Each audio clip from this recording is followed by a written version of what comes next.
মানুষ মারা যাওয়ার পরে মানুষকে যখন কবরের মধ্যে দাফন করা হয় তো কবরের মাটি দুই দিক থেকে মিশে যায়, দুই দিক থেকে মিশে কবরের মধ্যে মুর্দাকে একটা চিপ মারে, একটা কি মারে?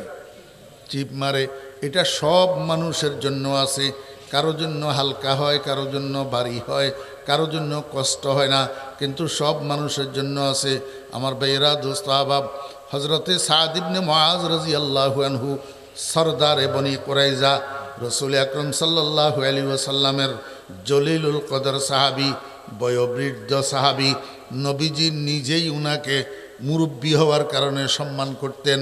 সাদ ইবনে মুআজ রাদিয়াল্লাহু আনহু ইন্তেকাল করছেন, রসুল আকরম সাল্লাল্লাহু আলাইহি ওয়াসাল্লাম নিজে জানাজার নামাজ পড়াইছেন, সাহাবায়ে কেরামরা জানাজার নামাজ পড়ছেন। জানাজার নামাজের পরে সাদ ইবনে মুআজ রাদিয়াল্লাহু আনহুকে দাফন করা হয়েছে। দাফনের পরে সমস্ত সাহাবীরা পিছনমুখী হইছেন ঘরের দিকে, বাড়ির দিকে ফিরে যাওয়ার জন্য। এই সময়ের মধ্যে রসুল আকরম সাল্লাল্লাহু আলাইহি ওয়াসাল্লাম বলেন, আমার সাহাবীরা তোমরা থামো, কেউ যাইও না। আবার সাহাবীরা রুকে গেছেন।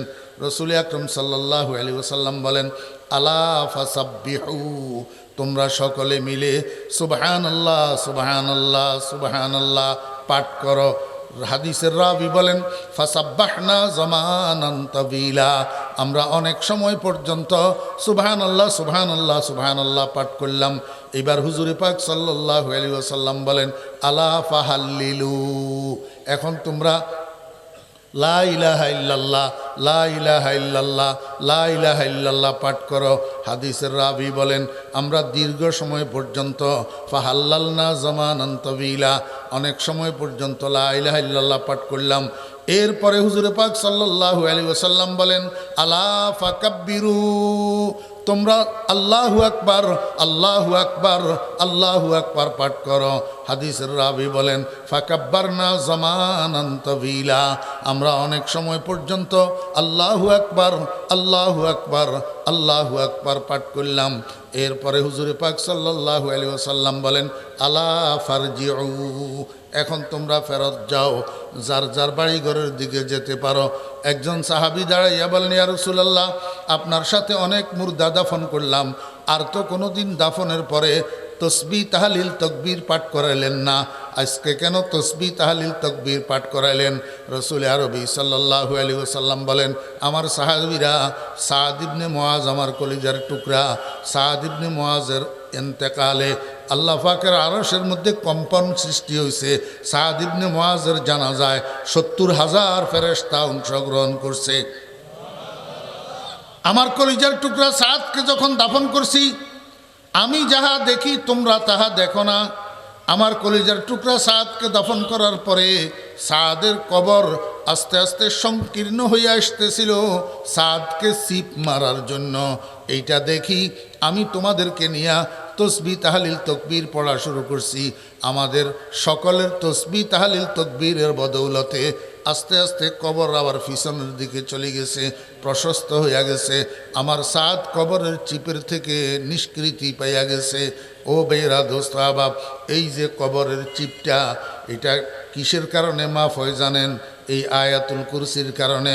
5 ওয়াক্ত নামাজের পরে যে ব্যক্তি আয়াতুল কুরসি পড়ার অভ্যাস করে নেয়, ইন্তেকালের পরে এই মানুষটাকে কবরে রাখা হইলে তার কবরের চিপ হবে না, এই কবরের চিপটা মাফ হইয়া যায়। আসসালামু আলাইকুম ওয়া রাহমাতুল্লাহি ওয়া বারাকাতুহু।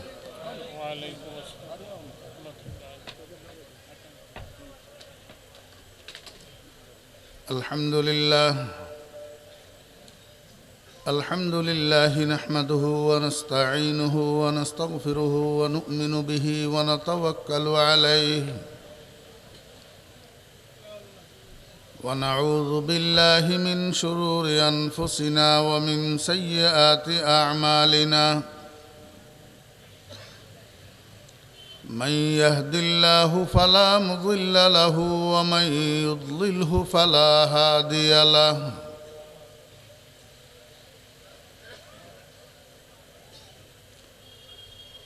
ونشهد أن لا إله إلا الله لا خالق إلا الله ولا مالك إلا الله لا محيي إلا الله ولا مميت إلا الله ولا رازق إلا الله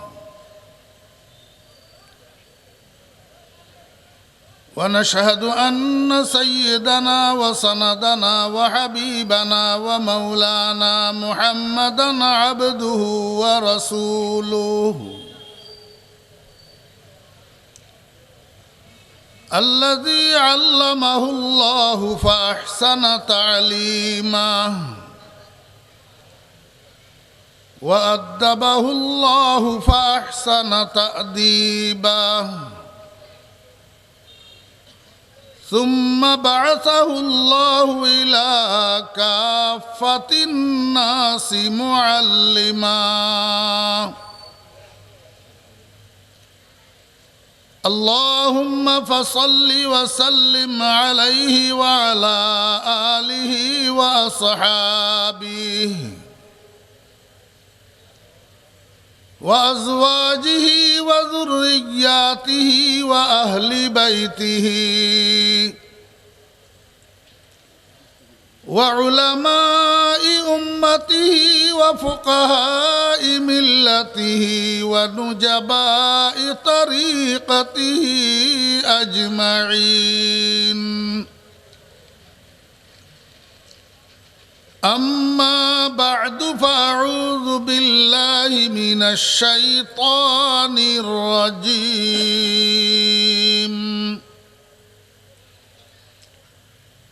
بسم الله الرحمن الرحيم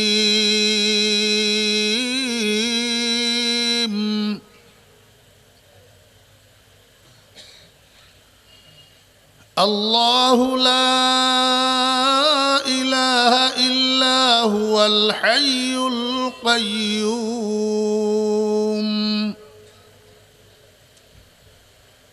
لا تأخذه سنة ولا نوم له ما في السماوات وما في الأرض من ذا الذي يشفع عنده إلا بإذنه يعلم ما بين أيديهم وما خلفهم ولا يحيطون بشيء من علمه إلا بما شاء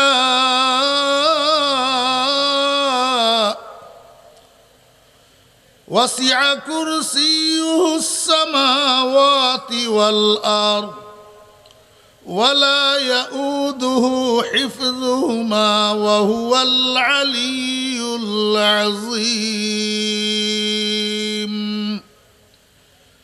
بارك الله لنا ولكم بالقرآن العظيم ونفعنا وإياكم بالآيات والذكر الحكيم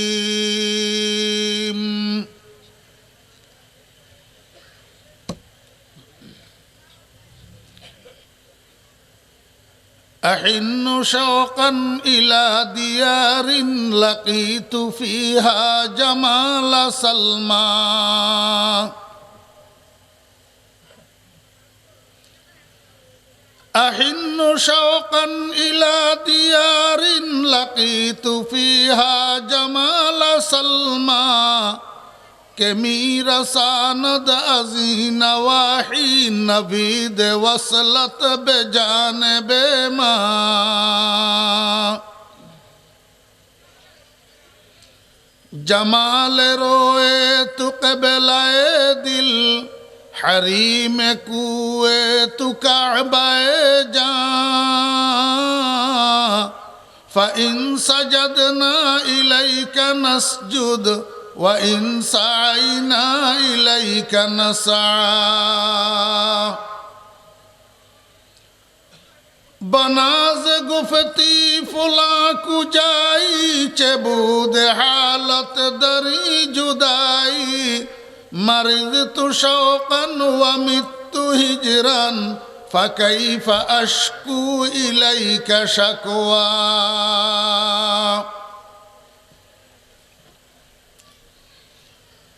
साहिब सद्र इज़्ज़ एहतराम हज़रत सद्र जलसा दामत माअलिहिम ग्रामी कदर हजरात उलमाए किराम समावेत सर्वस्तरेर दिनदार परहेजगार मुसलमान भाईरा पर्दार आड़ालेर सम्मानिता पर्दानशी मा ओ बोनेरा महान आल्लाह रब्बुल आलमीनेर अपरिसीम दयार एहसान आल्लाह रब्बुल आलमीन आमादेरके शेख बागा रहमतुल्लाह आलैहिर स्मृति बिजड़ित बागा एलाकाबासीर उद्योगे आयोजित 3 दिन व्यापी এই মহতি আজিমুশান তাফসিরুল কুরআন মাহফিলের আজ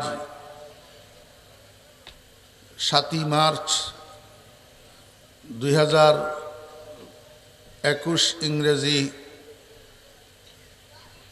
মধ্যবর্তী দিবসের এ পর্যায়ে আমাদেরকে অংশগ্রহণ করার তৌফিক দিয়েছেন। এই জন্য আমরা সবাই মহান রব্বুল আলামিনের শুকর আদায় করি আলহামদুলিল্লাহ।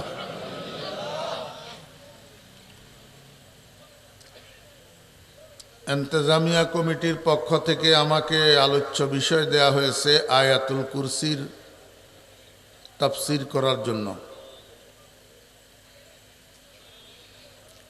কোরআনে কারীমের তাফসীর এক অকুল সমুদ্রের নাম, যেখানে আমাদের মতো নালায়েক না আহাল অযোগ্য মানুষের পক্ষে কথা বলা অসম্ভব প্রায়।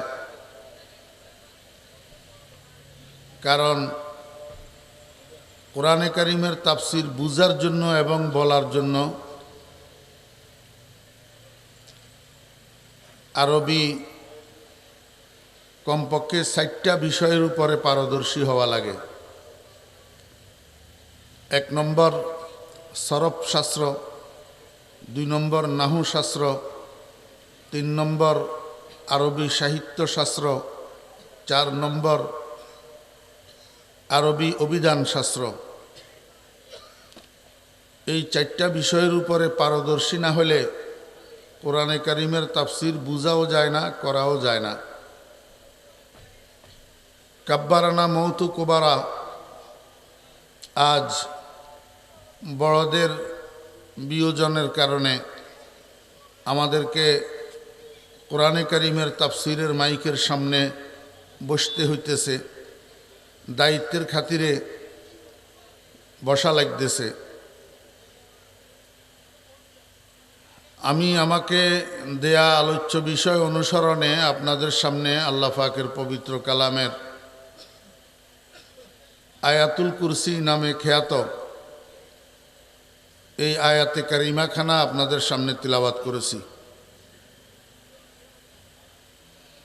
আয়াতুল কুরসি সম্পর্কে নবীজি ইরশাদ করেছেন, সৈয়দু আইল কোরআন।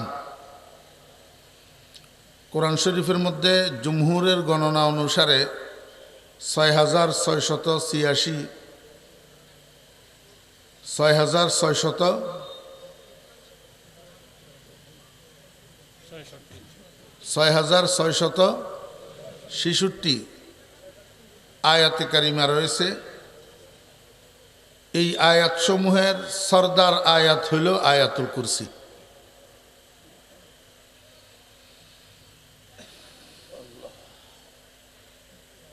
এর কারণ হইল যে কোনো মানুষকে অনুসরণের জন্য যে কোনো মানুষের অনুকরণের জন্য, যে কোনো মানুষের হুকুম মানার জন্য প্রথমে উনাকে চিনতে হয়, উনার সম্পর্কে জানতে হয়। এই চিনার দ্বারা, জানার দ্বারা যেটাকে পরিচয় বলা হয়, আরবিতে বলা হয় মারফত। এই পরিচয়ের দ্বারা একটা মহব্বত সৃষ্টি হয়, আর মহব্বতের দ্বারায় এতাআত আসান হয়। আমি আশা করি, যদিও আমার আলোচ্য বিষয়টা একটু কঠিন, তবে সর্বসাধারণ বুঝতে পারেন এরকম সহজভাবে বলার জন্য আমি চেষ্টা করব। ওমা তৌফিক ইল্লা বিল্লাহ। 3টা শব্দ বললাম। 1 নম্বর মারফত, 2 নম্বর মহাব্বত, 3 নম্বর এতাআত বা ইবাদত। আল্লাহ পাক আমাদেরকে তৈরি করছেন আল্লাহ পাকের ইবাদতের জন্য। আল্লাহ পাক কোরআন শরীফের এক জায়গায় ইরশাদ করছেন, ওয়ামা খালাকতুল জিন্না ওয়াল ইনসা ইল্লা লিয়াবুদুন। আমি জিন এবং ইনসানকে সৃষ্টি করি নাই, কিন্তু সৃষ্টি করছি আমার ইবাদতের জন্য। এখন এই ইবাদতের পূর্ব শর্ত হলো মহব্বত। মহব্বতের দ্বারাই ইবাদত তথা হুকুম মানা সহজ হয়।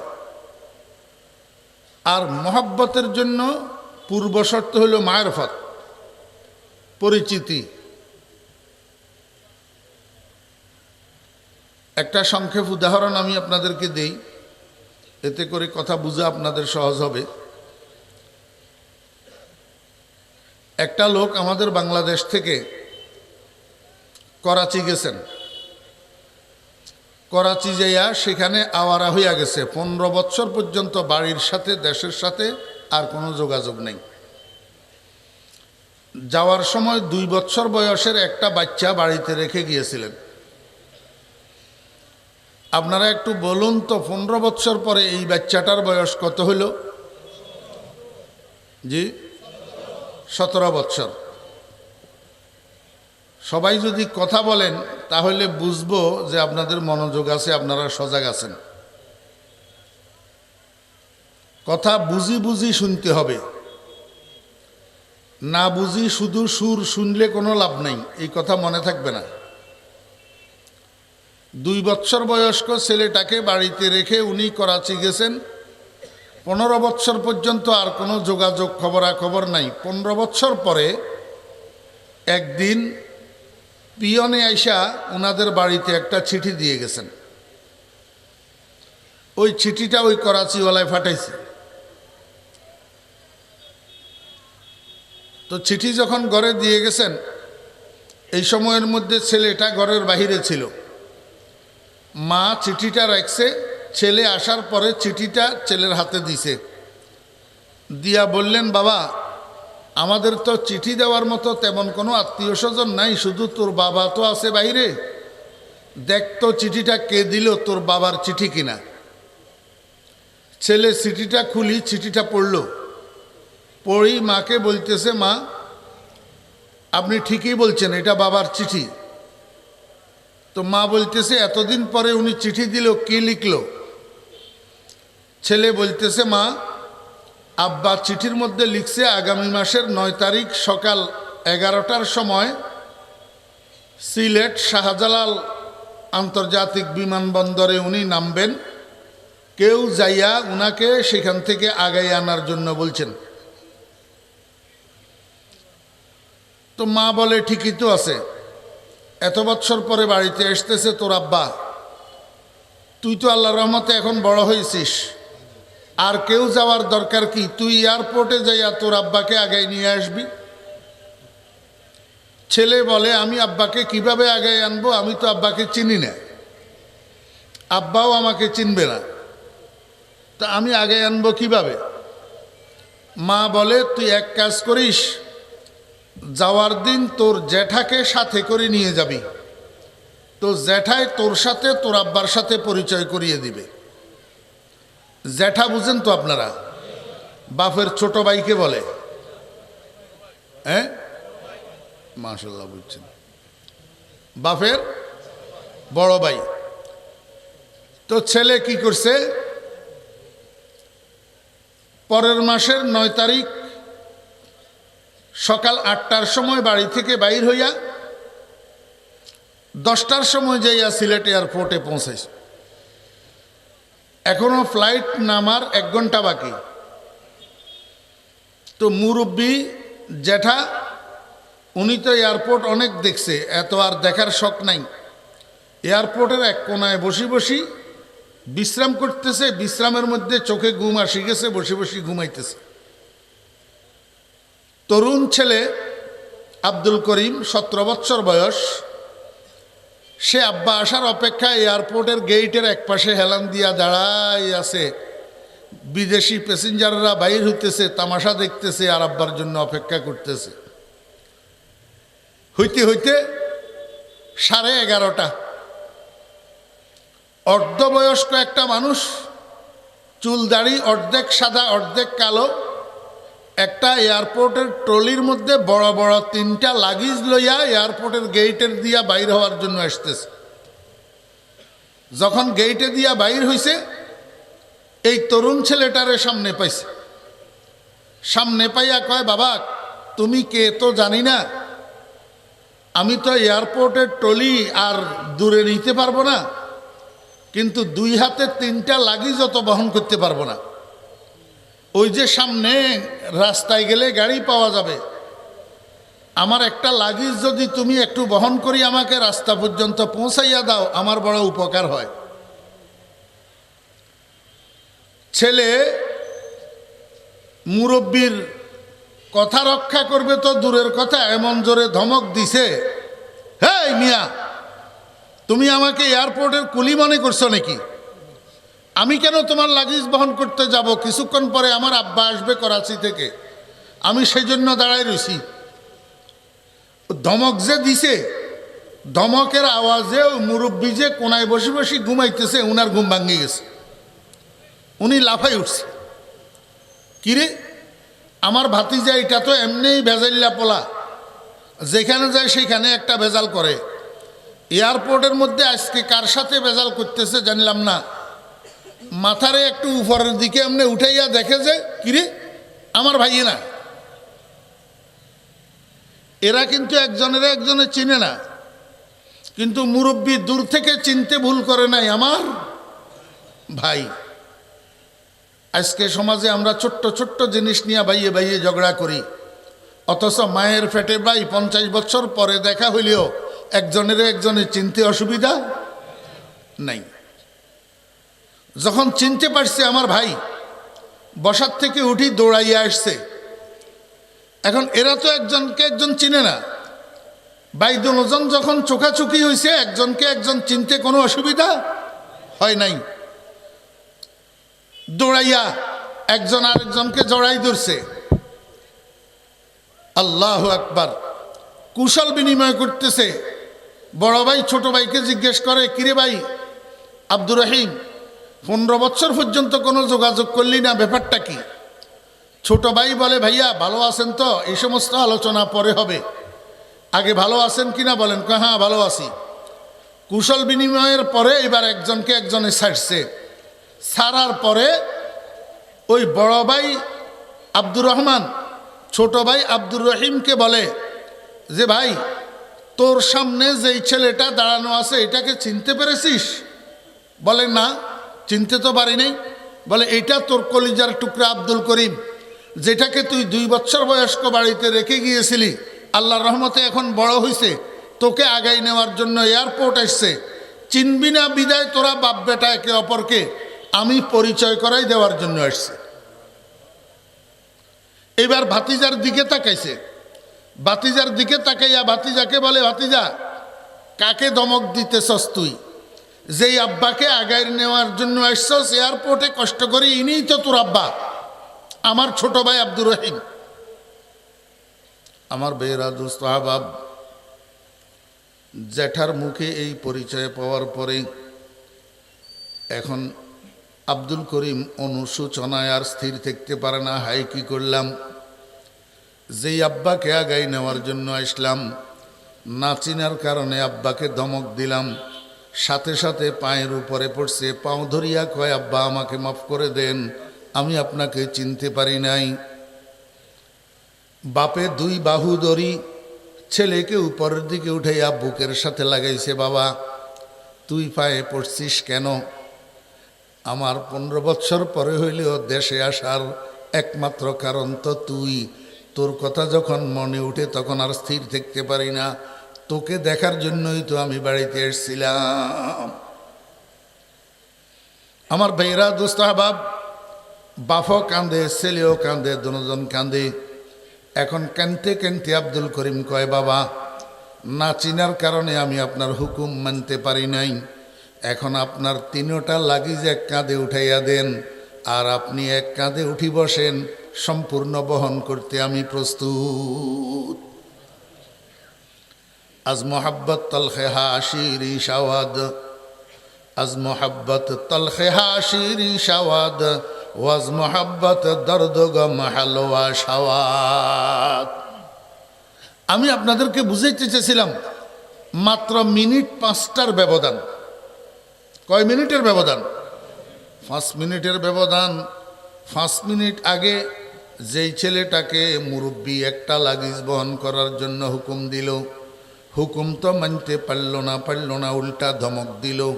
এখন 5 মিনিট পরে বলে আপনি এক কাঁধে উঠেন, আর এক কাঁধে 3টা লাগেজ উঠাইয়া দেন।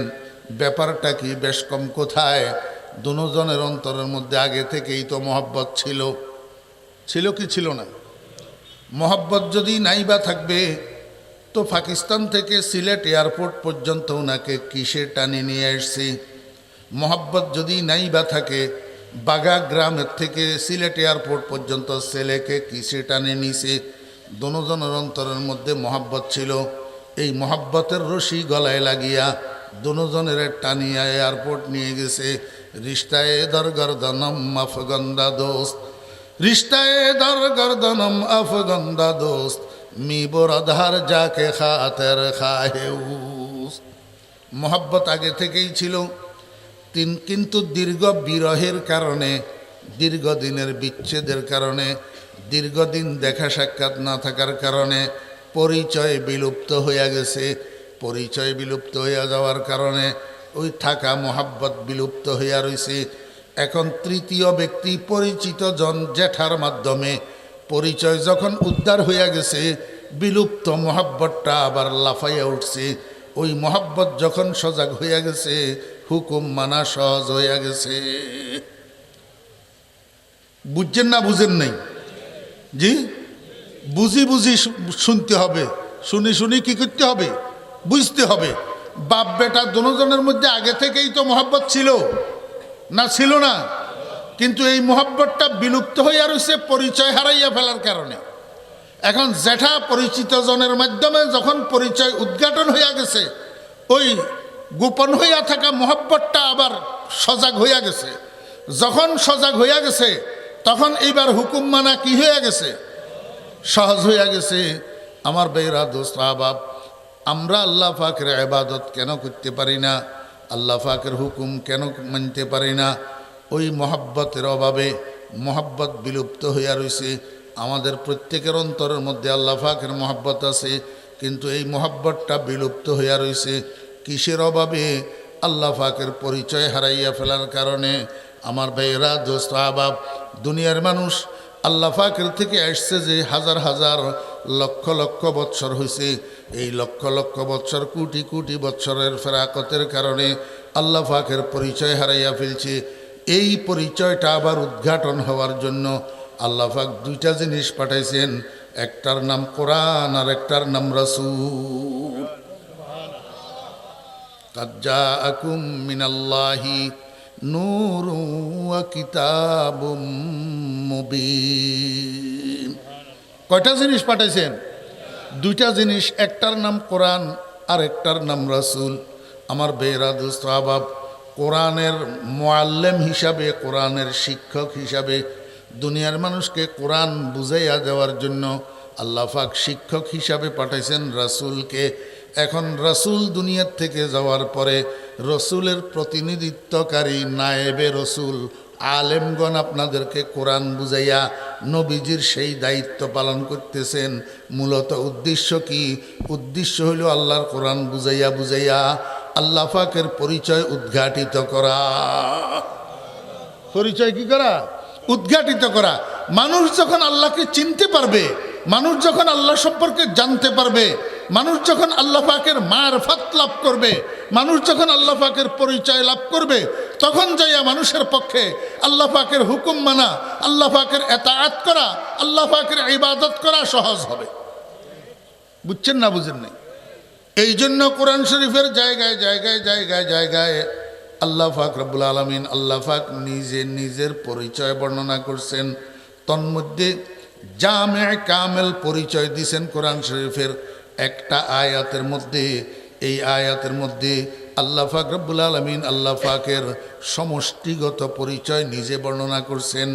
এই আয়াতটার নাম হলো আয়াতুল কুরসি। এত সুন্দর পরিচয় আয়াতুল কুরসি ছাড়া অন্য আয়াতের মধ্যে আল্লাহ দেয় নাই। এই জন্য এই আয়াতটা গোটা কোরআন শরীফের সমস্ত আয়াতের সরদার।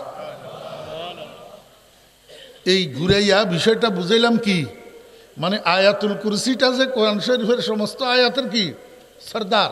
কেন সরদার হইল? এটার মধ্যে আল্লাহ পাকের জামে কামেল পরিচিতি, আল্লাহ পাকের মারফতের বর্ণনা পরিপূর্ণভাবে নিহিত আছে। এই আয়াতুল কুরসি দ্বারাই শুধু আমাদের আখিরাতের লাভ হবে যে তা না, দুনিয়ারও কি আছে। মেশকাত শরীফের মধ্যে হাদিস বর্ণিত আছে, হযরতে আবু হুরায়রা রাদিয়াল্লাহু আনহু রাসূল আকরাম সাল্লাল্লাহু আলাইহি ওয়াসাল্লাম যাকাত উসুল করছেন যে যাকাতের গমের স্তূপের উপরে পাহারাদারি করার জন্য হযরতে আবু হুরায়রা রাদিয়াল্লাহু আনহুকে পাহারাদার হিসাবে নিযুক্ত করেছেন, রাত্রে পাহারাদারি করার জন্য। হযরতে আবু হুরায়রা রাদিয়াল্লাহু আনহু বলেন, আমি গমের স্তূপের উপরে উঠি, পূর্বমুখী হইয়া বসছি সূর্যকে পাহারাদারি করার জন্য। কারণ সুবহে সাদেক উদয় হইলে তখন আমার ছুটি, আমার আর ডিউটি নাই। এই জন্য পূর্বমুখী হইয়া মাশরিকমুখী হইয়া গমের স্তূপের উপরে উঠি বসছি। রাত্র যখন গভীর হইছে, পিছনের দিক থেকে আমি একটা আওয়াজ শুনতে পাইলাম, ঝনঝন ঝনঝন একটা আওয়াজ। মনে হয় যেন কেউ হাত দিয়া গমগুলাকে নাড়াচাড়া করতেছে। পিছনের দিকে তাকাইয়া দেখলাম জনৈক আগন্তুক ব্যক্তি কাঁধের সাথে একটা কাপড়ের ব্যাগ কুশ কাটিয়া কাটিয়া ওই ব্যাগের মধ্যে গম পুরাইতেছে। আমি আস্তে আস্তে আস্তে আস্তে কৌশল করি, গপ করি তার হাত ধরে ফেললাম। যখন হাত ধরে ফেললাম তখন সে আমাকে বলতেছে, ভাই আমাকে ছেড়ে দাও, আমি গরিব মানুষ, বিবি বাচ্চাদার মানুষ, আমার ঘরে খাওয়া নাই, আমার বিবি বাচ্চারা খাদ্যের অভাবে কষ্ট পাইতেছে, নিরুপায় হইয়া চুরি করার জন্য এসেছি, তোমার সাথে ওয়াদা করলাম আর কোনো দিন চুরি করব না। হযরতে আবু হুরায়রা রাদিয়াল্লাহু আনহু কয়, না, তোরে রাসূল আকরাম সাল্লাল্লাহু আলাইহি ওয়াসাল্লামের দরবারে নিয়ে যাব সকালে। চোরাইয়া কয়, না, আমার রাসূলের দরবারে নিও না, আমি ওয়াদা করলাম আর কোনো দিন আসবো না। হযরতে আবু হুরায়রা রাদিয়াল্লাহু আনহুর দয়া হয়েছে, চোরাইয়ারে ছেড়ে দিছে। সকাল যখন হয়েছে, ফজরের নামাজ পড়তে মসজিদে নববীতে গেছেন। নামাজ শেষে রাসূল আকরাম সাল্লাল্লাহু আলাইহি ওয়াসাল্লাম আবু হুরায়রাকে ডাকছেন। ডাকি বলে, মা ফাআলা আসিরুকাল বারিহা ইয়া আবা হুরায়রা, ও আবু হুরায়রা, তোমার গত রাত্রের কয়েদি যে গম চুরি করার জন্য এসেছিল, যাকে তুমি আটক করছিলা, কি ঘটনা হয়েছিল? হযরতে আবু হুরায়রা রাদিয়াল্লাহু আনহু যখন ঘটনা নবীজির সামনে আলাইহি ওয়াসাল্লাম বলেন, ওই বেচারা চোর বেটা মিথ্যা কথা বলছে, ওয়াইন্নাহু সায়াউদু, তুমি দেখবা সে আজকে রাত্রে আবার চুরি করার জন্য আসবে। হযরতে সাহাবায়ে কেরাম রিদওয়ানুল্লাহি তাআলা আলাইহিম আজমাইন রাসূল আকরাম সাল্লাল্লাহু আলাইহি ওয়াসাল্লামের জবানের কথাকে অকাট্যভাবে বিশ্বাস করতেন। আমরা তো আল্লাহ রসুলের কথা বিশ্বাস করি না, এই জন্য আমাদের এই অধঃপতন। সাহাবায়ে কেরাম নবীজির কথাকে অকাট্যভাবে বিশ্বাস করতেন। হযরত আবু হুরায়রা রাদিয়াল্লাহু আনহু বলে, আমার দৃঢ় বিশ্বাস চোরাইয়া আজকে আবার আসবে, কারণ নবীজির জবানের থেকে অবাস্তব কথা বাইর হইতে পারে না। হযরত আবু হুরায়রা রাদিয়াল্লাহু আনহু বলেন, আমি আজকে আরও সজাগভাবে পাহারা দিতেছি, বসিয়াছি, আজকে আর ঘুমাই না। কিছুক্ষণ পরে দেখলাম গত দিনের মতো আমার পিছন দিয়ে আজকেও গমের নড়াচড়ার আওয়াজ হইতেছে, জনজন জনজন আওয়াজ হইতেছে। আমি কৌশলে আজকে তার হাত ধরি ফেললাম, আবার ধরি ফেললাম। আমি বললাম যে চোরাইয়া, তুই গতকাল বলছিলি আর আসবি না, আজকে আবার আসছিস, আজকে তোকে নবীজির কাছে নিয়ে যাব, ছাড়বো না। চোরাইয়া আবারও কাকুতি মিনতি করলো যে ভাই গরিব মানুষ, বিবি বাচ্চা আছে, বিবি বাচ্চা কষ্ট পাইতেছে খাদ্যের অভাবে, আমি তোমার সাথে ওয়াদা করলাম আর কোনো দিন আসবো না, আজকে আমাকে ছেড়ে দাও। আবু হুরায়রা বলেন, আমি তাকে ছেড়ে দিলাম, দয়া হয়েছে, দয়া বশীভূত হইয়া ছেড়ে দিলাম। সকালবেলায় গত দিনের মতো ফজরের নামাজ পড়ি যখন বসছি, নবীজি আমাকে ডাকিয়া বলেন, আবু হুরায়রা, তোমার কয়েদির খবর কি? আমি বললাম, ইয়া রাসূলুল্লাহ, আজকেও সে আবার ওয়াদা করছে, কাকুতি মিনতি করছে, আর কোনো দিন আসবে না, এই জন্য আমার দয়া হয়েছে, ছেড়ে দিছি। রসুল আকরম সাল্লাল্লাহু আলাইহি ওয়াসাল্লাম বলেন, ইন্নাহু কাদ কাযাবা ওয়া ইন্নাহু সায়াউদ, মিথ্যা কথা বলছে, সে আজকে রাত্রে আবার আসবে। হযরত আবু হুরায়রা রাদিয়াল্লাহু আনহু বলেন, আমি আজকে শক্ত হইয়া গেছি, আজকে আর আমার জুরানি নাই, গুম নাই, আমি পাহারা দিতেছি চোরাইয়ারে, চোরাইয়া আজকেও আসবে, কোনো সন্দেহ নাই। ঠিকই কিছুক্ষণ পরে দেখি রাত্র যখন গভীর হইছে, চোরাইয়া আজকে আবার আসছে। আমি কৌশল করি আস্তে আস্তে চোরাইয়ারে ঘপ করে ধরি ফেলছি। চোরাইয়ারে বলছি, চোরাইয়া, তোর আজকে আর নিস্তার নাই, তোকে আজকে ছাড়বো না, আজকে তোরে মুহাম্মদুর রাসূলুল্লাহ সাল্লাল্লাহু আলাইহি ওয়াসাল্লামের সামনে নিয়ে যাব। চোরাইয়া আমারে কয়, আবু হুরায়রা, তুমি আমাকে নবীজির সামনে নিও না, আমি তোমারে একটা ভালো কথা শিখাই দেব। তোমারে একটা ভালো কথা শিখাবো। আবু হুরায়রা কি শিখাবি? কয়ে, তোমারে একটা জিনিস শিখাই দেব, একটা দোয়া শিখাই দেব, যেই দোয়াটা রাত্রে তোমার ঘরের মধ্যে তুমি পাঠ করে যদি ঘুমাইয়া পড়ো, তাহলে এইভাবে আর তোমার ধন সম্পদ ঘর বাড়ি কিচ্ছু পাহারা দেওয়া লাগবে না। আল্লাহ পাক মিলিটারি ফৌজ দিয়া তোমার মাল জান সব কিছু হেফাজত করবেন, সব কিছু। আমি জিজ্ঞেস করলাম, চোরাইয়া কি দোয়া সেটা? কয়, সেটার নাম আয়াতুল কুরসি। সেটার নাম কি? আয়াতুল কুরসি। রাত্রে ঘুমানোর সময় ঘুমের বিছানায় শুইয়া আয়াতুল কুরসিটা পাঠ করি, তারপরে ঘুমাবা। চৌকিদার লাগবে না, পাহারাদার লাগবে না, দারোয়ান লাগবে না, কিচ্ছু লাগবে না। তোমার ঘরের চতুর্দিকে আল্লাহ পাক রব্বুল আলামিন সশস্ত্র মিলিটারি ফেরেশতা দিয়া রাতভর তোমার ঘরটা পাহারা দিবে, জান মাল আল্লাহ পাক রব্বুল আলামিন হেফাজত করবে আয়াতুল কুরসির বিনিময়ে। আমার ভাইয়েরা, দোস্ত আহবাব, আবু হুরায়রা রাদিয়াল্লাহু আনহু বলেন, সে যখন আমাকে এরকম একটা জিনিস শিক্ষা দিল, আমি তাকে ছাড়িয়ে দিলাম। ফজর নামাজের পরে নবীজি আমাকে জিজ্ঞেস করে, মা ফাআলা সিরুকাল বারিহা ইয়া আবা হুরায়রা, ও আবু হুরায়রা, তোমার কয়েদির খবর কি? আমি নবীজিকে বললাম, ইয়া রাসূলুল্লাহ, আজকে কিন্তু আমি তাকে ছাড়ার ছিলাম না, আমি তাকে ছাড়তাম না, কিন্তু সে যখন আমাকে একটা কথা শিক্ষা দিছে, এই জন্য তাকে ছাড়িয়ে দিছি। নবীজি কয়, কি শিক্ষা দিছে? সে আমাকে বলছে, শোয়ার সময় রাত্রে ঘুমানোর আগে আয়াতুল কুরসি পাঠ করি নাকি ঘুমাইলে আল্লাহ পাক নাকি জান মাল মিলিটারি ফেরেশতা দিয়ে হেফাজত করবে, পাহারা দেওয়াবে, জাগিয়া জাগিয়া মাল পাহারা দেওয়ার দরকার হবে না। এই কথাটা সে আমাকে শিখাইছে। রসুল আকরম সাল্লাল্লাহু আলাইহি ওয়াসাল্লাম বলেন, ওয়াইন্নাহু কাযুবুন লাকিন সাদাকা। হে আসলে মিথ্যাবাদী, আসলে কোনো সত্যবাদী না, কিন্তু এই কথাটা সত্য বলছে। এই কথাটা কি বলছে? রসুল আকরম সাল্লাল্লাহু আলাইহি ওয়াসাল্লাম জিজ্ঞেস করেন, আবু হুরায়রা, লোকটাকে তুমি চিনতে পেরেছ?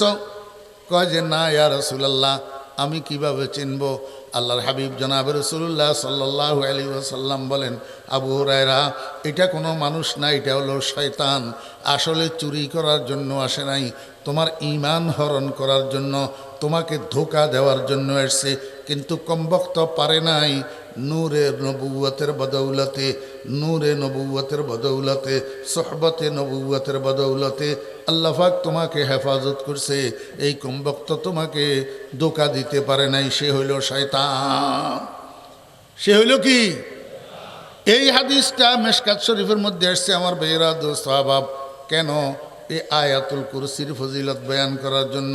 অর্থাৎ আয়াতুল কুরসির মধ্যে এই গুণটা আছে, যেই কোনো মানুষ, দুনিয়ার মানুষ রাত্রে ঘুমানোর সময় আয়াতুল কুরসিটাকে পাঠ করে যদি ঘুমায়, আল্লাহ পাক সারা রাত তার জান মাল ফেরেশতা দিয়া হেফাজত করবেন। আল্লাহ পাক তার জান মাল নিজে রক্ষা করবেন।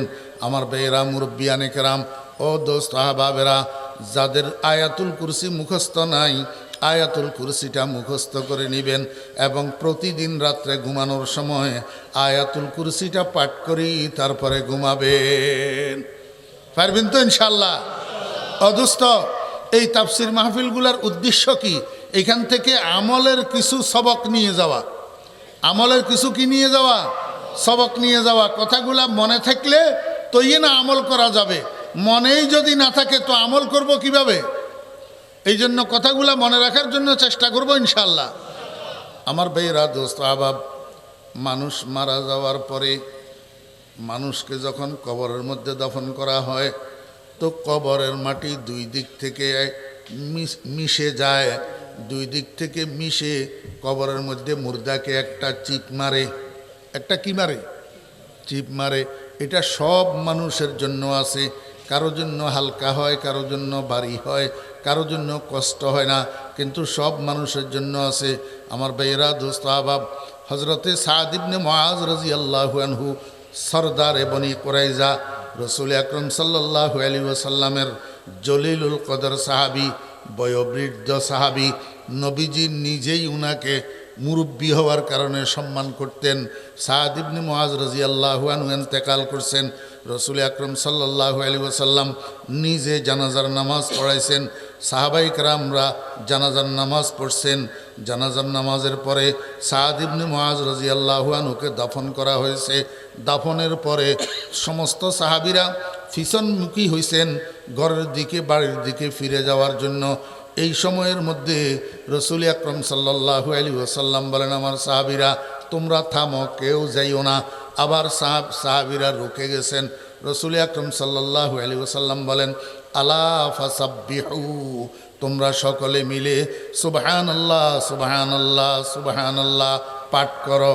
হাদিসের রাবি বলেন, ফাসাব্বাহনা জামানান তাবিলা, আমরা অনেক সময় পর্যন্ত সুবহানাল্লাহ সুবহানাল্লাহ সুবহানাল্লাহ পাঠ করলাম। এবার হুজুরে পাক সাল্লাল্লাহু আলাইহি ওয়াসাল্লাম বলেন, আলা ফাহাল্লিলু, এখন তোমরা লা ইলাহা ইল্লাল্লাহ লা ইলাহা ইল্লাল্লাহ লা ইলাহা ইল্লাল্লাহ পাঠ করো। হাদিসের রাবি বলেন, আমরা দীর্ঘ সময় পর্যন্ত ফাহাল্লালনা জামানান তাবিলা, অনেক সময় পর্যন্ত লা ইলাহা ইল্লাল্লাহ পাঠ করলাম। এরপরে হুজুরে পাক সাল্লাল্লাহু আলাইহি ওয়াসাল্লাম বলেন, আলা ফাকাব্বিরু, তোমরা আল্লাহু আকবার আল্লাহু আকবার আল্লাহু আকবার পাঠ করো। হাদিসের রাবি বলেন, ফাকাব্বারনা জামানান তাবিলা, আমরা অনেক সময় পর্যন্ত আল্লাহু আকবার আল্লাহু আকবার আল্লাহু আকবার পাঠ করলাম। এরপরে হুজুরে পাক সাল্লাল্লাহু আলাইহি ওয়াসাল্লাম বলেন, আলা ফারজিউ, এখন তোমরা ফেরত যাও, যার যার বাড়ি ঘরের দিকে যেতে পারো। একজন সাহাবী দাঁড়াইয়া বলেন, ইয়া রাসূলুল্লাহ, আপনার সাথে অনেক মুর্দা দাফন করলাম, আর তো কোনো দিন দাফনের পরে তসবিহ তাহলিল তকবীর পাঠ করাইলেন না, আজকে কেন তসবিহ তাহলিল তকবীর পাঠ করাইলেন? রসুল আরবি সাল্লাল্লাহু আলাইহি ওয়াসাল্লাম বলেন, আমার সাহাবীরা, সাদ ইবনে মুআজ আমার কলিজার টুকরা, সাদ ইবনে মুআজের ইন্তেকালে আল্লাহ পাকের আরশের মধ্যে কম্পন সৃষ্টি হয়েছে।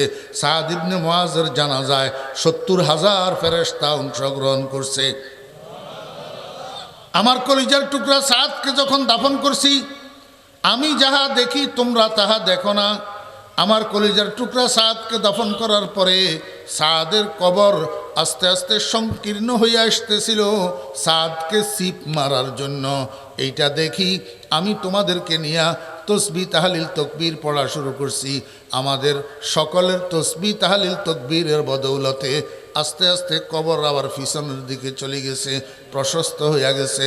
আমার সাদ কবরের চিপের থেকে নিষ্কৃতি পাইয়া গেছে। ও বেরা দোস্ত আহবাব, এই যে কবরের চিপটা, এটা কিসের কারণে মাফ হয় জানেন? এই আয়াতুল কুরসির কারণে।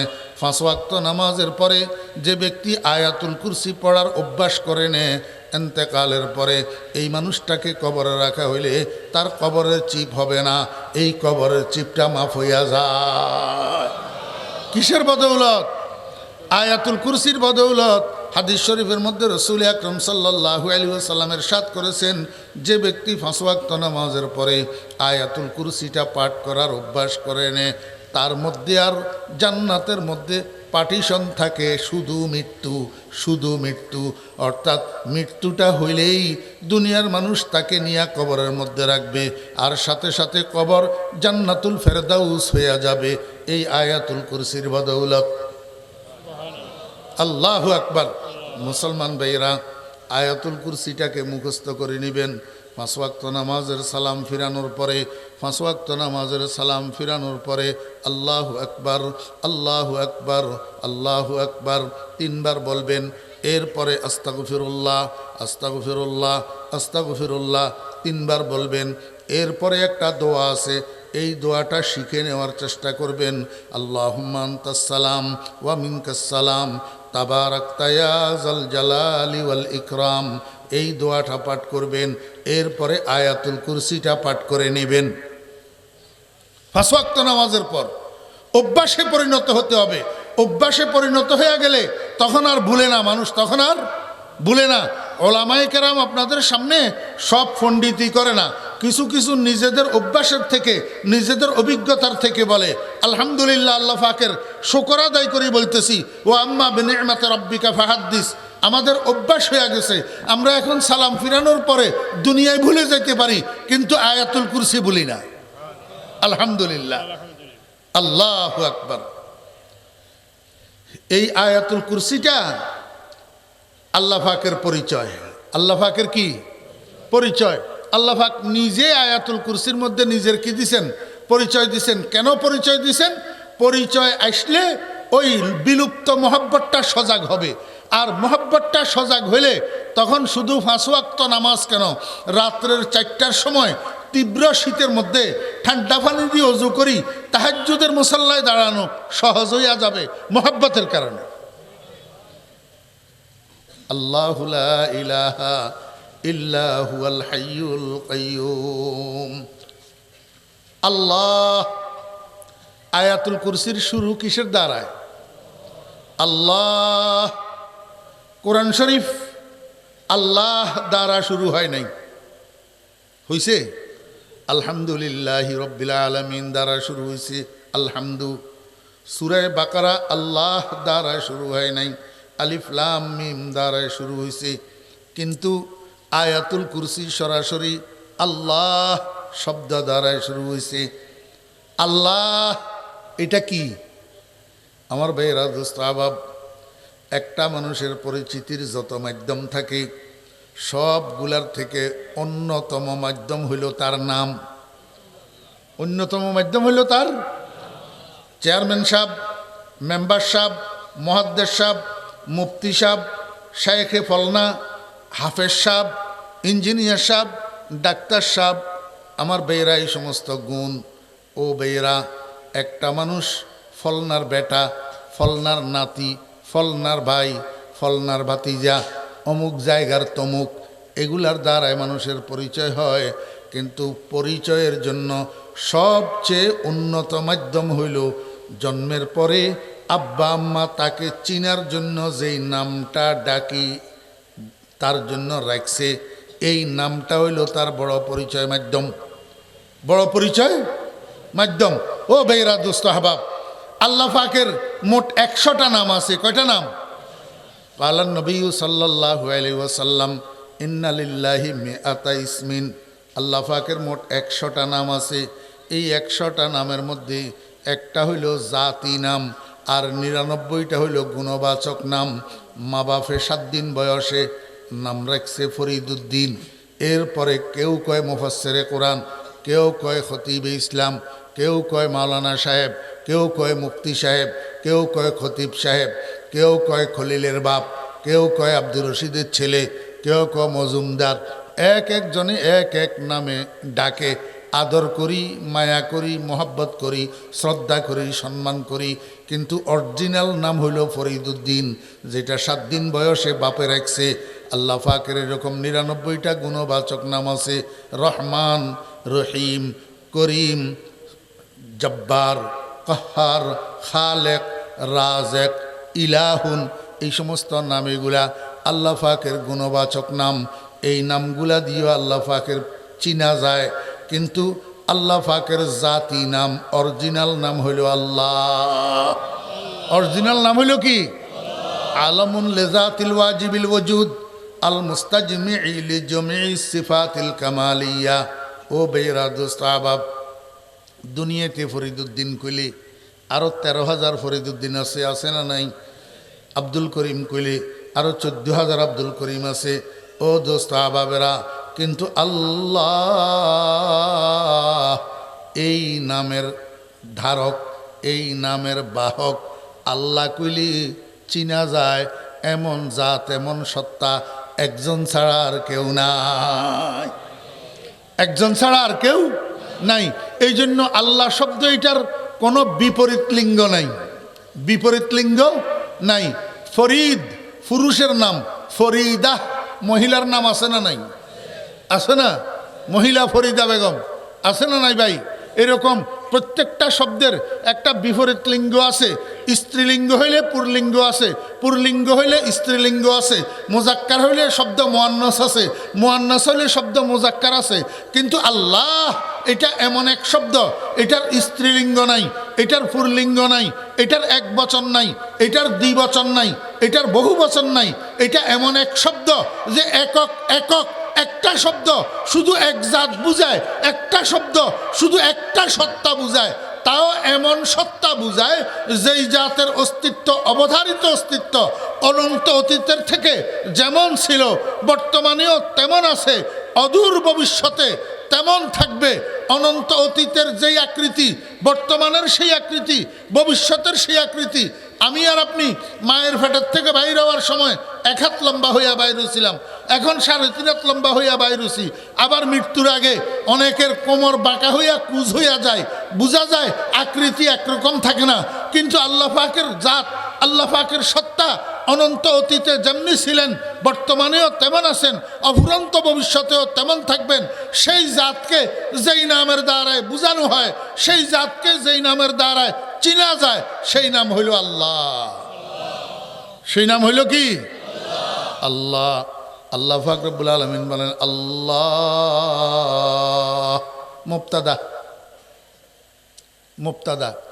আমার ভাইরা, দোস্ত আহবাব, এই আল্লাহ শব্দ এটা কইয়া আল্লাহ পাক কোনো সংবাদ দিতে চান, কোনো খবর দিতে চান, কি সংবাদ দিতে চান, কি খবর দিতে চান? আল্লাহ পাক সংবাদ দিতে চায় লা ইলাহা ইল্লাহু, লা ইলাহা ইল্লাহু।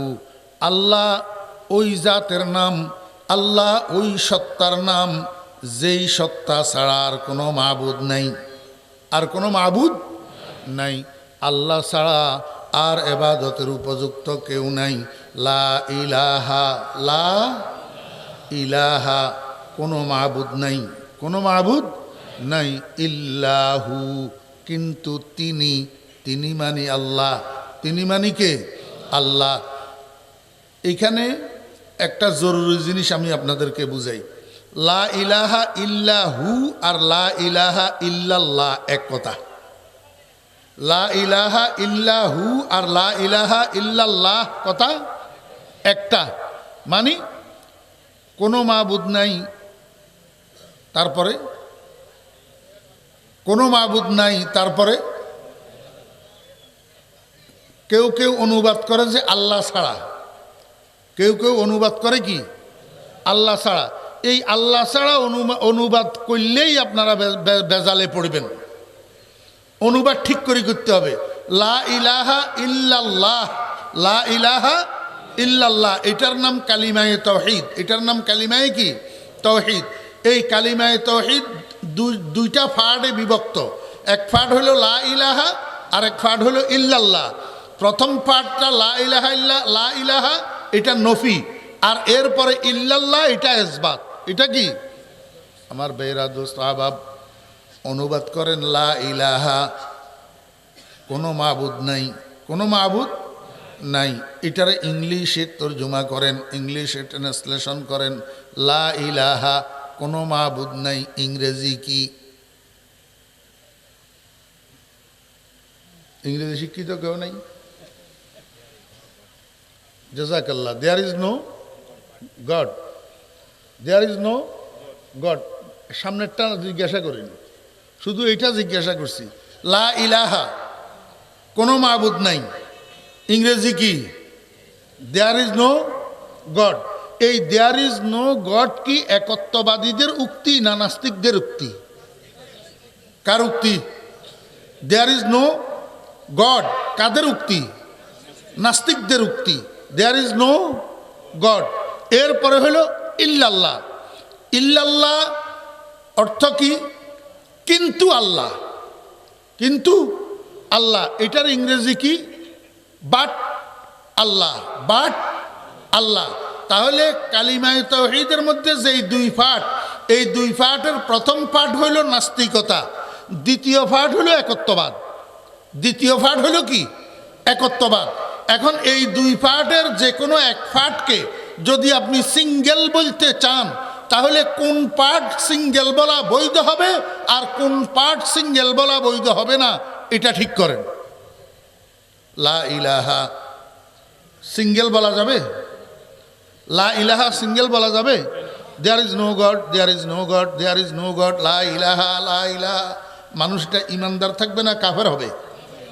নাস্তিক হয়ে যাব না? আর যদি সিঙ্গেল বলা যায় ইল্লাল্লাহ, বাট আল্লাহ, কিন্তু আল্লাহ আছে, কিন্তু আল্লাহ আছে, কিন্তু আল্লাহ আছে, কিন্তু আল্লাহ আছে, এটা হলো একত্ববাদ। তাহলে সিঙ্গেল বলার ক্ষেত্রে প্রথম পাঠ বলা যাবে না দ্বিতীয় পাঠ বলা যাবে? কথা কয় না, বুঝতেছেন না মনে হয় আপনারা? সিঙ্গেল বলার ক্ষেত্রে কোন পাঠ বলা যাবে? দ্বিতীয় পাঠ। কোন পাঠ বলা যাবে?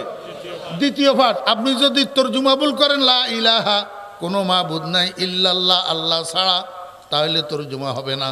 আল্লাহ ছাড়া এটা তর্জমা না, এটা একদম ডাহা গলত।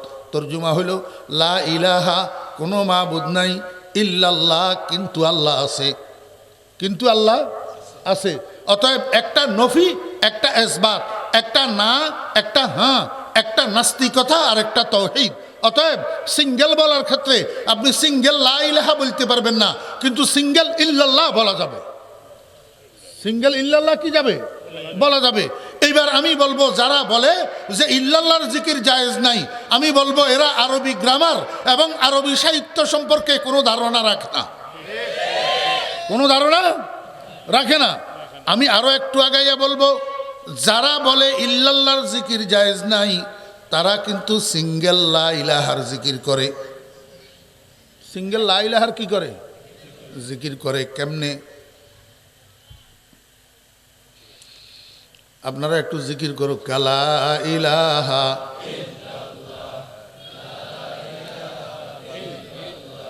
লা ইলাহা,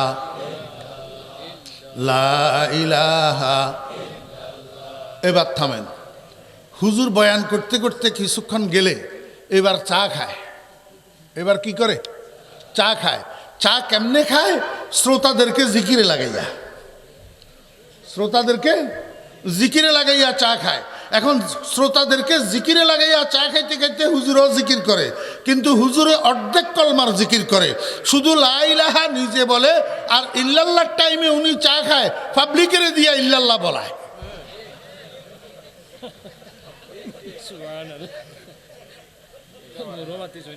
খেয়াল করছেন না করেন নাই? আমার কথা হইল, এটা কি তোমার বাবার বদলি হজ নাকি? হ্যাঁ, বাবা করতে পারে নাই, তুমি আব্বার পক্ষ থেকে বদলি হজ করলা, এটা তো তেমন না। লা ইলাহা ইল্লাল্লাহ কালিমায়ে তাওহীদ, এটা যদি কেউ বলে পুরাটা বলতে হবে, যদি পুরাটা না বলি অর্ধেক শুধু প্রথম অংশ বলে, সেই লোকটা কাফের হইয়া যায়। সেই লোকটা কি হইয়া যায়? আল্লাহ মাফ করুক, নাউজুবিল্লাহি মিন যালিক। মরণের কোনো টাইম টেবিল আছে? গ্যারান্টি আছে? লা ইস্তাখিরুনা সাআতান ওয়া লা ইস্তাকদিমুন, এক সেকেন্ড লাগবে না। নাউজুবিল্লাহ। এই মাওলানা যে জিকির করায়, মানুষের জিকির করায়, নিজে চা খাওয়াত লাগে, চা খাইতে খাইতে লা ইলাহা কয়, ইল্লাল্লাহ কওয়ার আগে যদি মৃত্যু আসি যায় তো কি অবস্থা হবে আমাকে বলে। দ্বিতীয়বার পুরা কলমা পড়ি যদি মরতে না পারে, শুধু লা ইলাহার উপরে যদি মউত আসি যায় তো বেঈমান হইয়া মরা লাগবে। হ্যাঁ, যেই বলুক লা ইলাহা, যে বলবে ইল্লাল্লাহ সে বলতে হবে, লা ইলাহা যে বলবে ইল্লাল্লাহ সে বলতে হবে। আমি লা ইলাহা বললাম, আপনাদেরকে দিয়ে ইল্লাল্লাহ বলাইলাম, সেই বলায় কাজ হবে না। ও বেরা দোস্ত আহবাব, যেটা জায়েজ নাই, যেটা হারাম, যেটা নাস্তিকের বুলি, তুমি সেইটা সিঙ্গেল বলতে পারো। আর আল্লাহর কিছু বান্দা তাওহীদের কালিমা দিয়া ইল্লাল্লাহ দিয়া জিকির করে, সেটার বিরোধিতা করো, তোমার কাছে শরম লাগে না? না জানি কথা বলো কেন? লা ইলাহার দুই পার্ট তো, এক পার্ট না আর এক পার্ট হ্যাঁ। ইল্লাল্লাহ হলো হার পার্ট, সিঙ্গেল লা ইলাহা বলা যাবে না, কিন্তু সিঙ্গেল ইল্লাল্লাহ বলা যাবে। আল্লাহু লা ইলাহা ইল্লাহু, আল্লাহ পাক রব্বুল আলামিন মানেন আল্লাহ। কি সংবাদ দিতে চায় আল্লাহ সম্পর্কে? কয় লা ইলাহা ইল্লাহু, আল্লাহই একমাত্র জাত যিনি ইবাদতের উপযুক্ত, আল্লাহ ছাড়া আর কোনো ইবাদতের উপযুক্ত নাই। কারণটা কি? কারণ হইল আল্লাহই একমাত্র রব, আল্লাহ ছাড়া আর কেউ রব নাই। আমার ভাইরা দোস্ত আহবাব, কোরআন শরীফের শুরু থেকে 20টা আয়াতের মধ্যে আল্লাহ পাক রব্বুল আলামিন গোটা পৃথিবীর মানুষকে 3 ভাগে ভাগ করছেন। মোমেনে কামেল, কাফেরে মতলক আর মুনাফেক, এই 3 দলের আল্লাহ পাক রব্বুল আলামিন 20টা আয়াতের মধ্যে এদের আখলাক, এদের চরিত্র, এদের স্বভাব, এদের গুণাবলী বর্ণনা করার পরে 3 দলকে একসাথে আল্লাহ পাক সম্বোধন করতেছেন ইয়া আইয়ুহান নাস। 21 নম্বর আয়াতের মধ্যে 3 দলকে একসাথে সম্বোধন করেন ইয়া আইয়ুহান নাস, হে মানুষেরা, অর্থাৎ ইয়া আইয়ুহাল মুমিনুন, ইয়া আইয়ুহাল কাফিরুন, ইয়া আইয়ুহাল মুনাফিকুন। এই 3 দলকে একসাথে সম্বোধন করে একটা শব্দ দিয়া 3 দলের আল্লাহ পাক হুকুম দিতেছে উবুদু, উবুদু, তোমরা ইবাদত করো। এখানে ইবাদতের 3 অর্থ। আমার ভাইরা, যদি ইয়া আইয়ুহান নাস থেকে ইয়া আইয়ুহাল মুমিনুন উদ্দেশ্য হয় তো ইবাদতের অর্থ হবে ঈমান। ইয়া আইয়ুহাল, ইবাদতের অর্থ হবে আল্লাহ পাকের হুকুম পালন, অর্থাৎ ইয়া আইয়ুহাল মুমিনুন আতিউ আওয়ামির আল্লাহ ওয়াজতানিবু আম্মা নাহাল্লাহু আনহু। হে ইমানদারগণ, তোমরা আল্লাহ পাকের আদেশগুলা পালন করো, আল্লাহ পাকের নিষেধাবলীর থেকে বাঁচিয়া থাকো।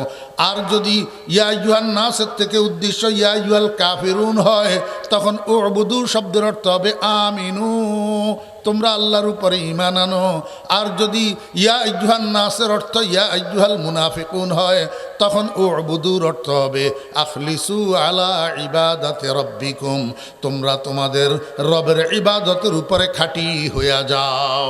ও বেরা দোস্ত আহবাব, দেখেন আমি এইটা বোঝানোর জন্য বলি নাই, আমি আসল বলছিলাম কি উবুদুল্লাহ। আল্লাহ পাক বলেন নাই উবুদুল্লাহ ইয়া আইয়ুহান নাস উবুদুল্লাহ। আল্লাহ পাকের জাতি নামটাকে আল্লাহ পাক এখানে আনেন নাই, কি আনছেন? উবুদু রব্বাকুম, রবের ইবাদত করো। রবের ইবাদতের কথা কেন বললেন? আল্লাহর ইবাদতের কথা কেন বললেন না? আমার বেরা দোস্ত আহবাব, আল্লাহকে আল্লাহ দুনিয়াতে অনেক মানুষ আছে মানে না, অনেক মানুষ আছে আল্লাহকে আল্লাহ মানে না। দেয়ার ইজ নো গড বলে, আল্লাহ বলতে কিছু নাই, এই কথা তাদের উক্তি। কিন্তু আল্লাহ পাক রব্বুল আলামিন বলেন, আমি যখন রুবুবিয়তের দাবি করব, আমি যখন প্রতিপালনার দাবি করব, তখন সে অস্বীকার করার সুযোগ নাই। সে যত অস্বীকার করুক, তারপরেও আমার প্রতিপালনা তাকে গ্রহণ করতেই হবে। কারণ আসমান আমার বানানো, জমিন আমার বানানো, চন্দ্র আমার বানানো, সূর্য আমার বানানো, আগুন আমার বানানো, মাটি আমার বানানো, বাতাস আমার বানানো, পানি আমার বানানো। যেই পানি খাইয়া সে জীবন ধারণ করবে সেই পানি আমার বানানো। যেই বাতাস দিয়া নিঃশ্বাস নিবে সেই বাতাস আমার বানানো। যেই ফল ফ্রুটগুলা খাইয়া সে জীবন ধারণ করবে সেই ফল ফ্রুটগুলা আমার বানানো। ওই জমিনের যেই চাউল আর রুটি খাইয়া সে জীবন ধারণ করবে সেই চাউল আর রুটি আমার বানানো। যেই গাভীর স্তনের দুধ সে পান করবে সেই গাভীর স্তনের দুধ আমার বানানো। যেই মৌচাকের মধু সে খাবে সেই মধু আমার বানানো।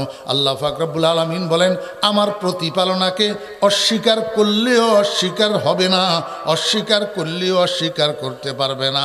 আমি যে রব এটা তাকে ইচ্ছায় অনিচ্ছায় মানতেই হবে।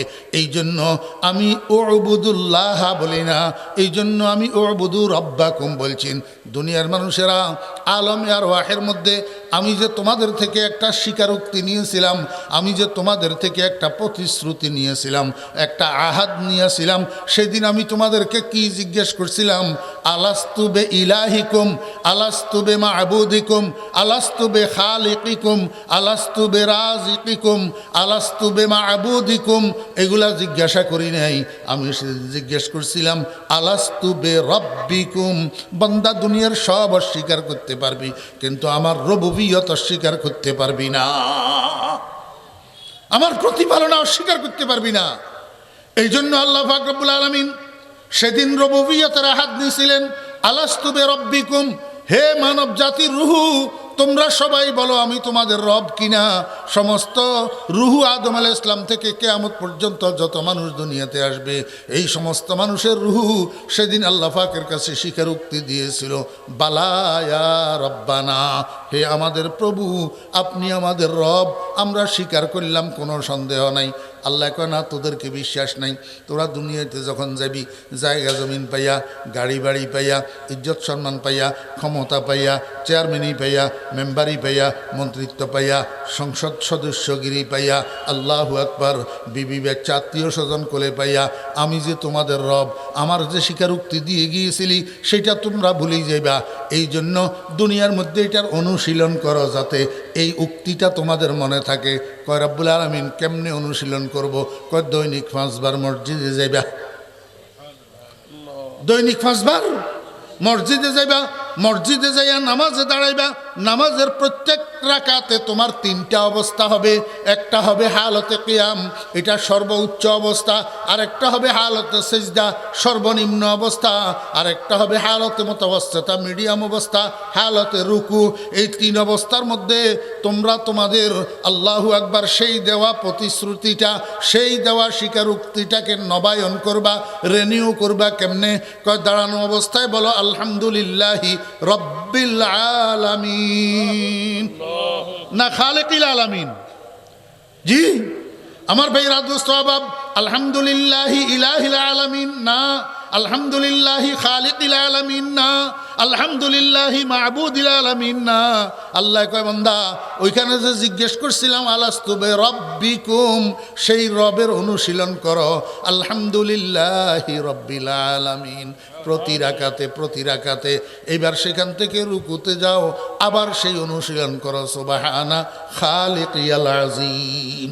না, আল্লাহ কয় বান্দা আর কোনো আসমায়ে হোসনার দরকার নাই, শুধু এই আমার একটা ইসমে হোসেন নিয়া তোমরা অনুশীলন করো। সুবহানা রব্বিয়াল আযীম, সুবহানা রব্বিয়াল আযীম।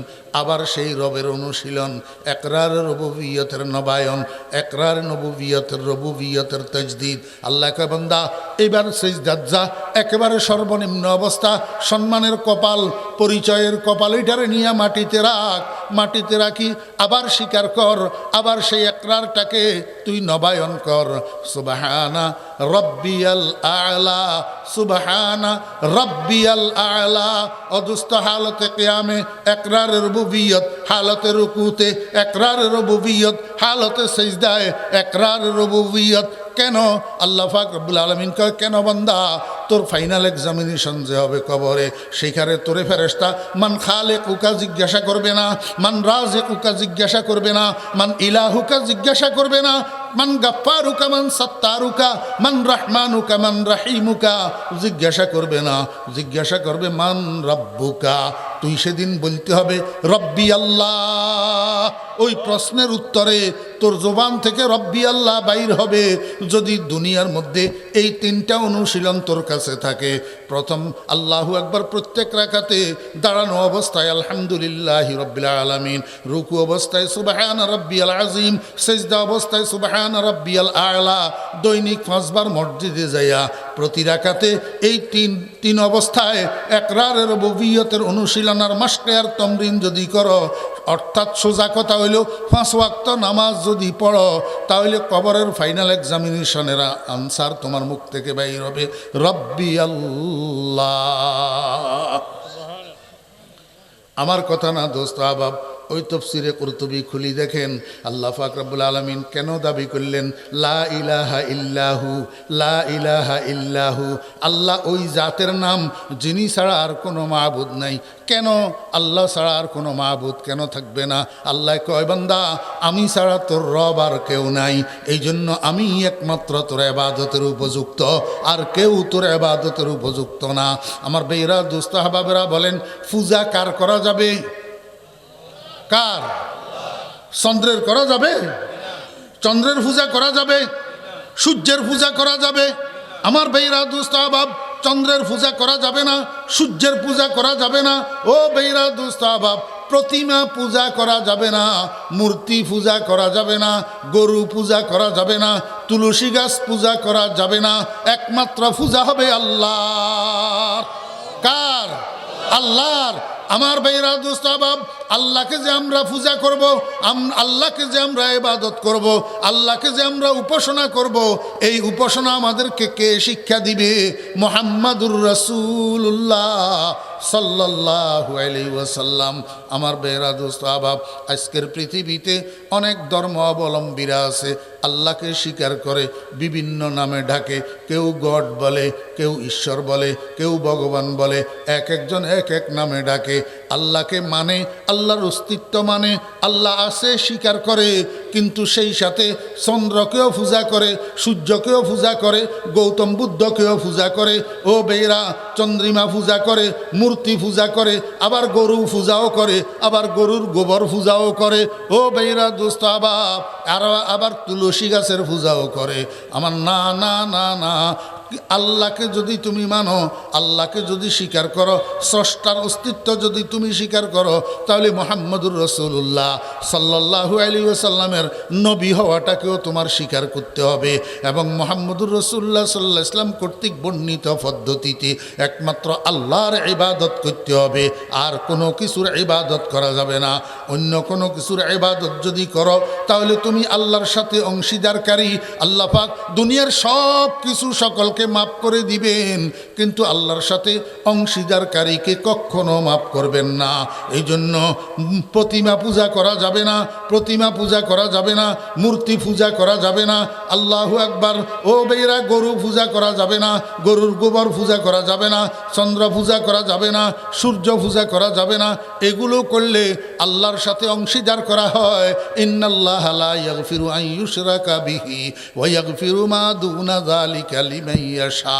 এই জন্য হিন্দু ভাইরা, ও বুদ্ধ ভাইরা, ঠিক আছে ধর্ম পালন করেন, কিন্তু সঠিক ধর্ম পালন করেন।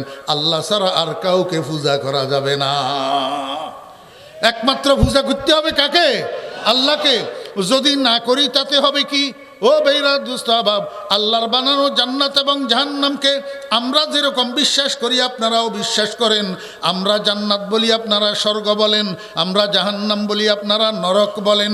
আপনারা তো আপনাদের মৃত ব্যক্তিদের আল্লাহু আকবার যেখানে দাফন করেন, সেখানে একটা মূর্তি স্থাপন করেন। ওই মূর্তির উপরে মৃত ব্যক্তির নাম লিখার সময় আপনারা লেখেন স্বর্গবাসী শ্রী শ্রী হরেশচন্দ্র দেবনাথ। স্বর্গবাসী কেন লেখেন? বোঝা যায় আপনারা স্বর্গ মানেন, আপনারাও জান্নাত মানেন। কিন্তু আমি দাওয়াতের উদ্দেশ্যে আপনাদেরকে বলবো, কখনো জান্নাতে যাওয়া যাবে না যতক্ষণ পর্যন্ত স্রষ্টার সাথে, স্রষ্টার উপাসনার মধ্যে, স্রষ্টার পূজার মধ্যে অন্যদেরকে অংশীদার করার থেকে বিরত না হব, ততক্ষণ পর্যন্ত স্বর্গে যাওয়া যাবে না।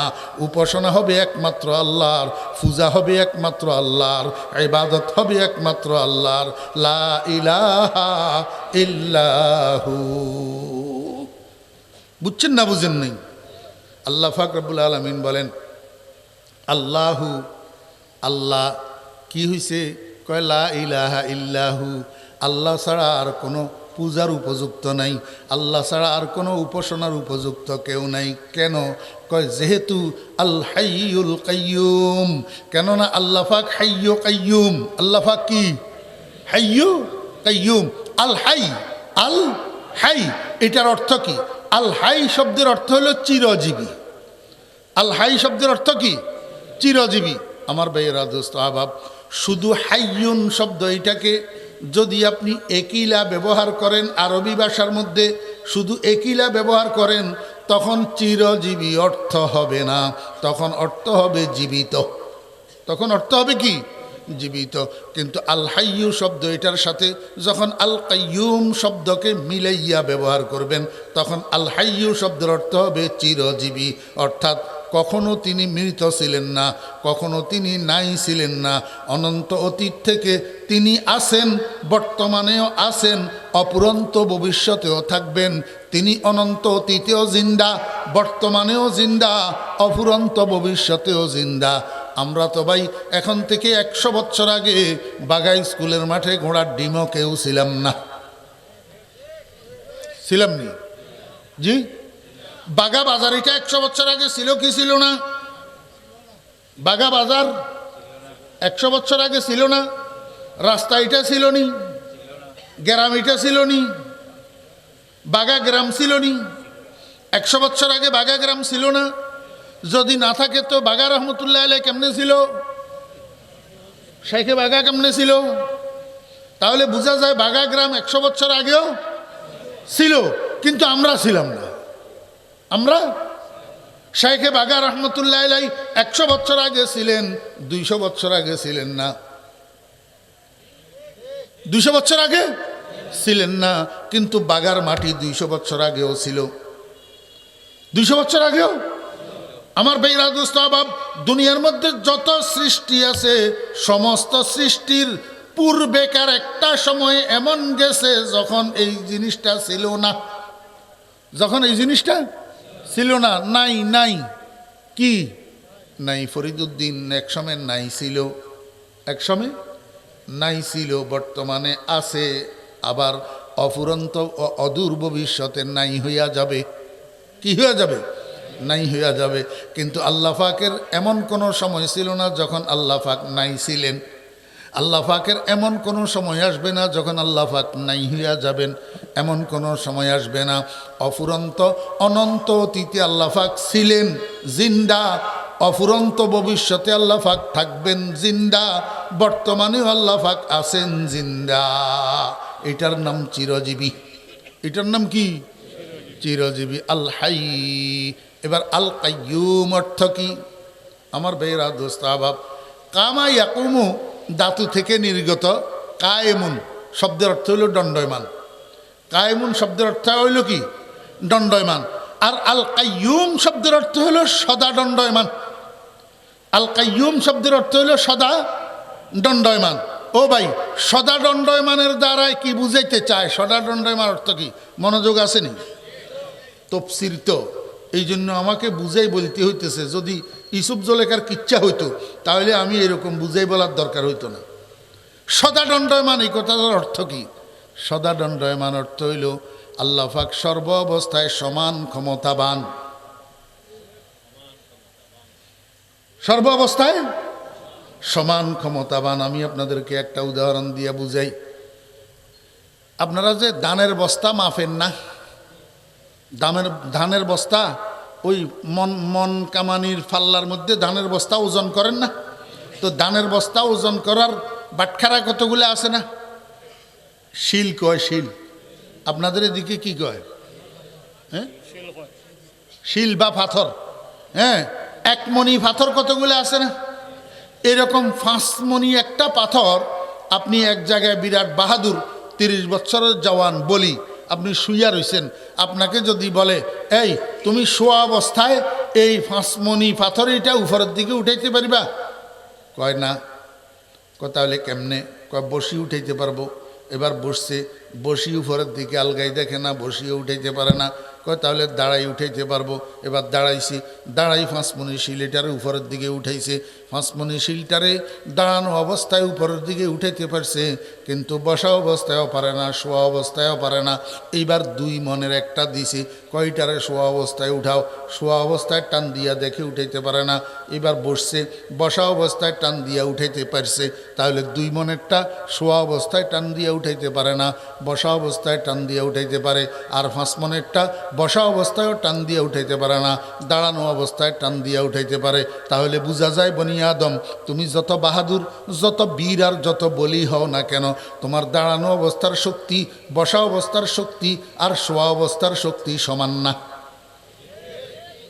শোয়া অবস্থার শক্তি কিনা আমার ভাইয়েরা, দোস্ত বাপ, তুমি যখন মায়ের পেটের থেকে বাইর হইছ, তোমার বয়স 7 বছর, তখন তোমার শক্তি আর 18 বছর বয়সের শক্তি আর 40 বছর বয়সের শক্তি আর 60 বছর বয়সের শক্তি আর 80 বছর বয়সের শক্তি সমান না।